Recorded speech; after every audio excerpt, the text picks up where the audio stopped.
Dear Kuya Poy, magandang araw sa inyo at sa lalong dumaraming nakikinig at nanonood sa programang Heart to Heart sa True FM. Pakitago nyo na po lamang ako sa pangalang L, 26 years old and currently living dito sa Tarlac. Sa totoo lang Kuya Poy, kahit isang taon pa lang ang relasyon namin ng boyfriend kong si King, pakiramdam ko ay katumbas na ito ng isang dekadang relasyon. Ang ibig kong sabihin ay sobra akong napapagod at nahihirapan sa relasyong meron kami ni King.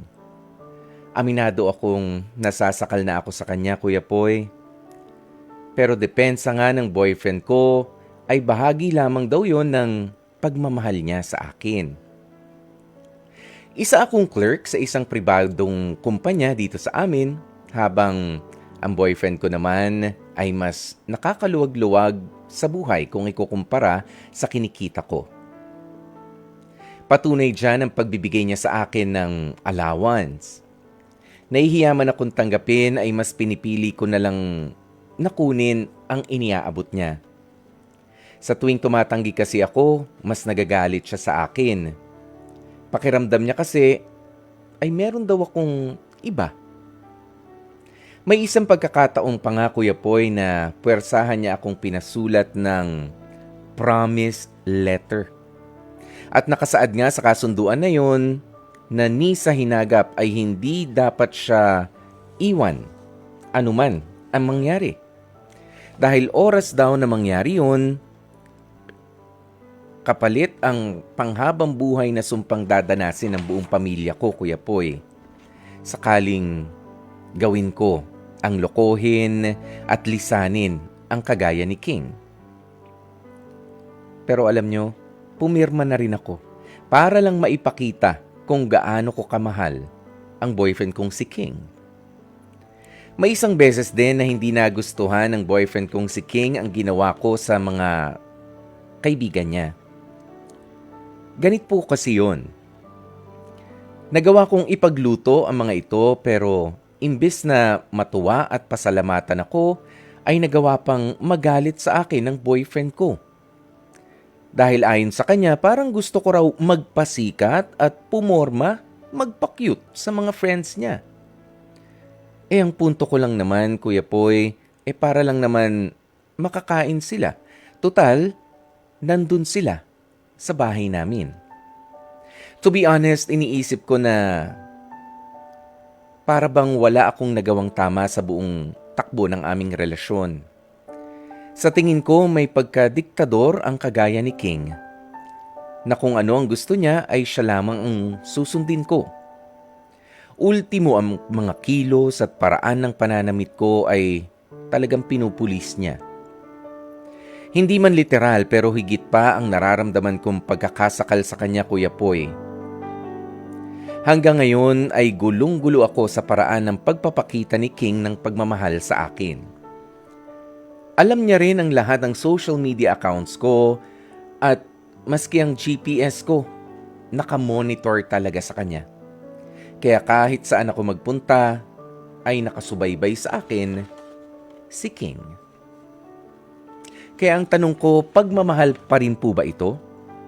Dapat ba na ganito ang maramdaman kung totoong nagmamahal ang isang tao? Naguguluhan na talaga ako, Kuya Poy.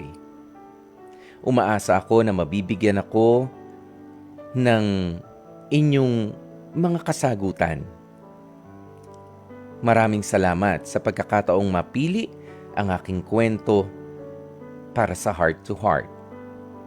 More power po sa inyo. Lubos na naguguluhan, L. Especially for At you. balikan nga po natin itong kwentong inihingi sa atin ng tulong nitong si L ng Tarlac tungkol sa kanyang boyfriend pa lamang po ito, ha. Boyfriend pa lamang na napaka-demanding sa kanyang oras, napaka-demanding sa kanyang efforts, demanding sa lahat. Demanding sa lahat-lahat na, okay? In short, siya ho ay control freak. Itong si King. Kasi alam nyo, nabasa ko na yung pagiging possessive naman minsan, ay positibo. Yan, at a limit. Merong limitasyon yung pagiging possessive. It only means na you take care of what is yours pero you don't necessarily control everything na lamang, lalo na kapag ka mga tao na yan. Because alam nyo, you can't own people. Hindi mo pwedeng aariin ang tao.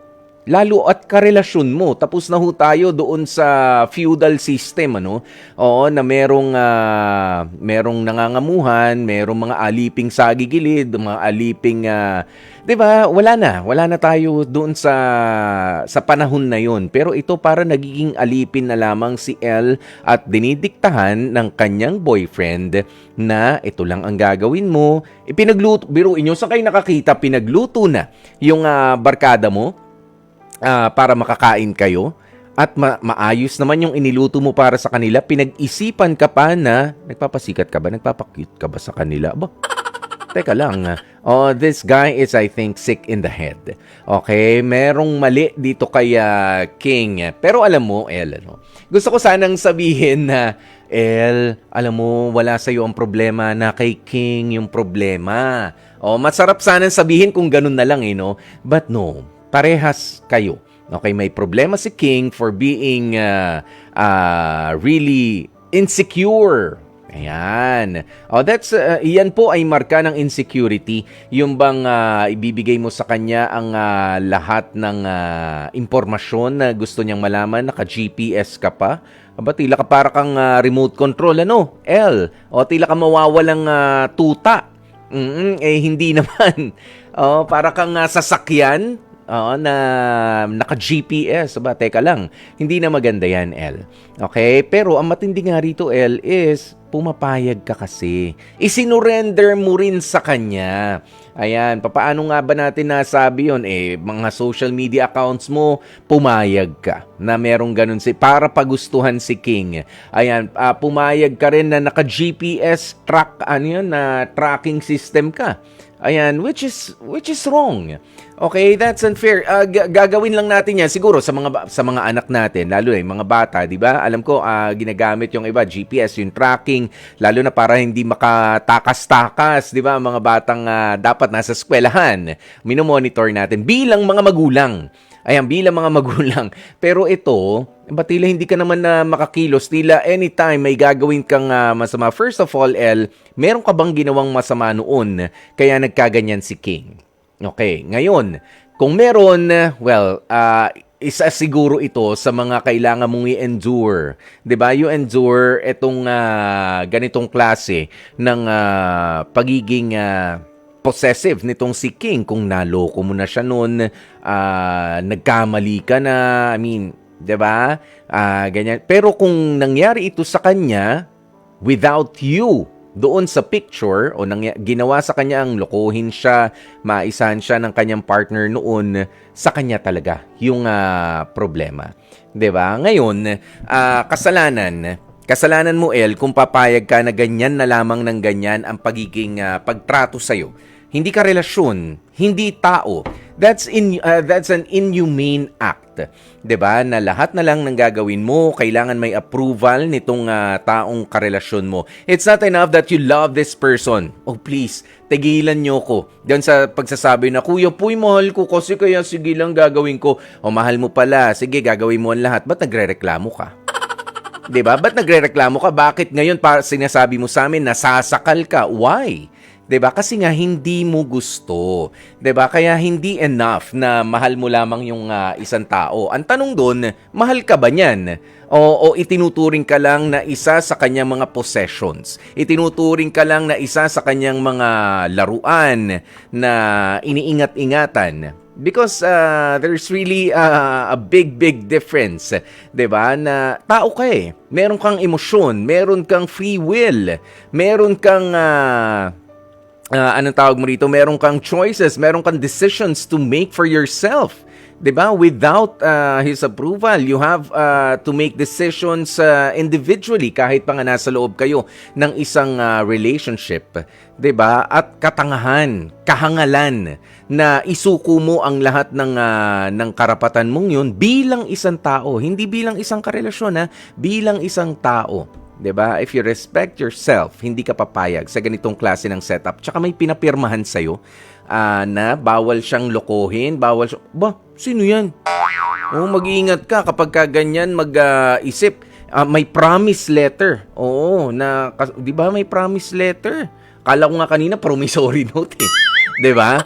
Promise letter, 'di ba? That's how immature, 'di ba? And inhumane yung karelasyon mo, 'di ba? But I'm sorry, kapag ka ganito ng ganito, you deserve someone better.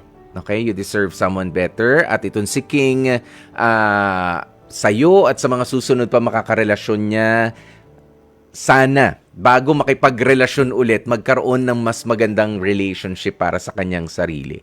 Kung nakikinig sa atin si King at yung mga katulad ni King, no, na talagang napaka-insecure at feeling nila sila ay lolokohin, alam ko na siguro meron kayong traumatic experience noon, pero hindi lahat ng tao kasing sama nung tao na gumawa sa inyo ng hindi maganda noon. Okay? Huwag kayong mag-iisip ng gano'n. Naloko ka noon, galing sa ibang tao, yung bago mong kasama ngayon, tungkulin mo na mas kilalanin siya, pero huwag mong ibibintang sa kanya right away na gagawang ka lang niya ng masama. Okay? Be fair to the other person and lalo na, be fair with yourself. Dahil kung ganyan ang pag-iisip, ang mindset na meron ka, King, at sa mga katulad ni King na ano tawag mo rito, tamang hinala na lamang sa lahat ng makakarelasyon nila, you are not trying to build a relationship. 'Di ba? You are just dictating na yung ganon sa relationship. You are having a dictatorship. Not a relationship. You improve your relationship with yourself first bago mo i-offer sa iba yan. Kapag ka sobrang seloso mo, sobrang possessive mo, napaka-controlling mo, 'di ba? Control freak ka, ang problema ay nasa iyo.